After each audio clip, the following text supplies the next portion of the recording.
some hope for you. No, it might take you some time to fix it. I'm still here to help you and to mock you.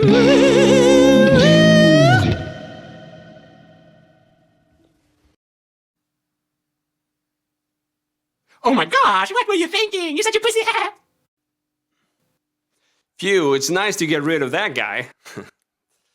Today I'm gonna show you a method which is gonna allow all you pentatonic rockers to start playing cleaner and softer passages without learning any new scales. So here's an example of the basic idea.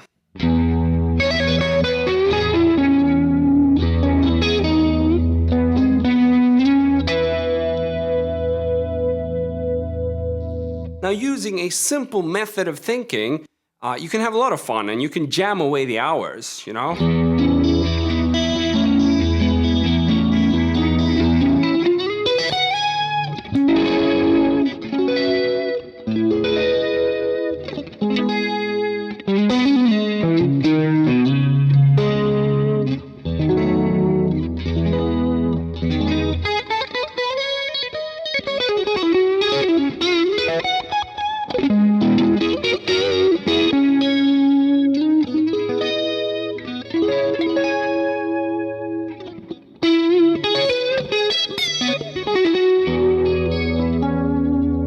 Etc.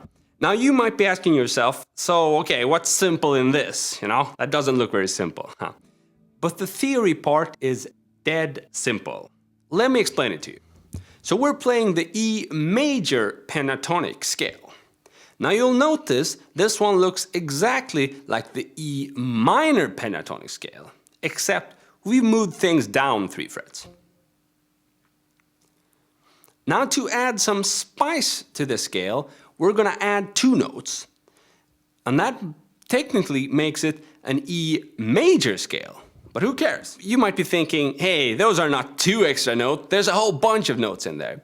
And that's because this scale, it repeats in different octaves, okay? So you can think of it as the same bunch of notes occurring higher up on the guitar neck, or, you know, in higher positions. And that's why on the guitar we have, you know, very low notes and very high notes. And we have a whole bunch of notes, but they're in fact the same notes that repeat in different octaves, okay? So let me show you an example of how we can use this method. To simulate a band situation where we have a bassist playing, we're gonna play the lowest note that's to our disposal, and it's the low E string. And we're gonna add notes on top of that. You know, and this method works very well for the acoustic guitar as well. So with our E string ringing, we're gonna play the E major pentatonic scale.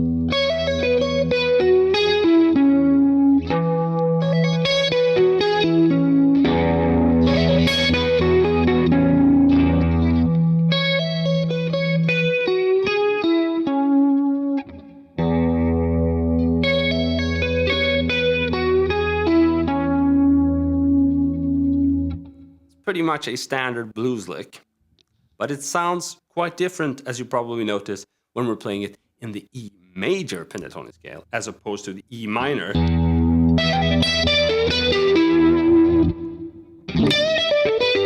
We can then play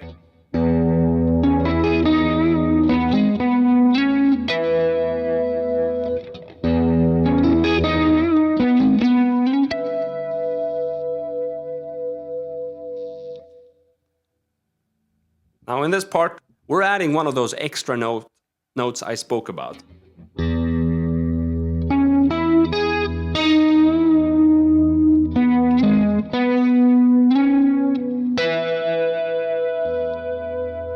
And we're ending it playing harmonics, so you're just lightly touching the strings above the fret wire here. Now, if you got a tremolo, you can do this, or you can do this. If you haven't got a tremolo, or if you got a standard unstable guitar like I have, you can do this. One more time, really slow.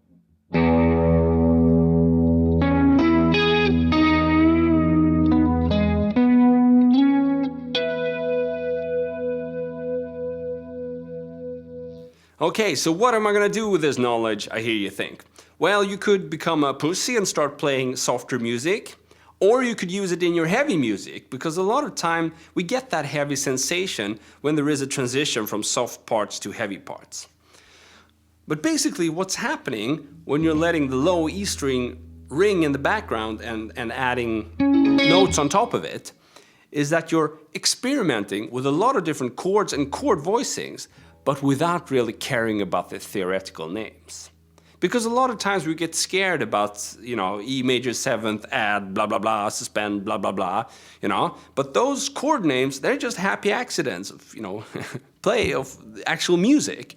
And you can experience those happy accidents without caring about their theoretical names. And that's what we're doing in here, okay?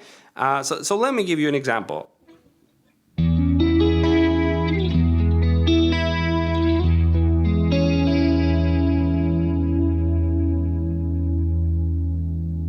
Now hopefully you can see how I used just the E major pentatonic scales to get those chords.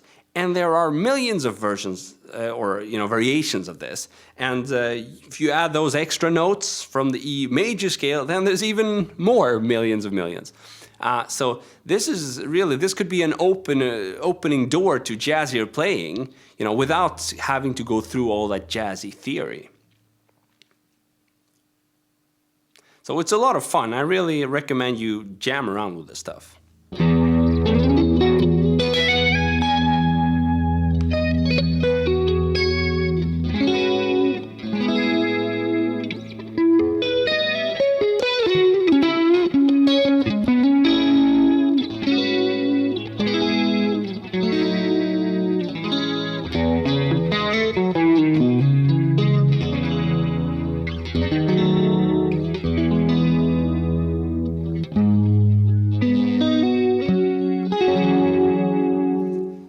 So I really hope this inspires you to play more like a pussy, regardless if you got one or not. Hey, I'm speaking about pets here. What were you thinking? Okay, see you, bye.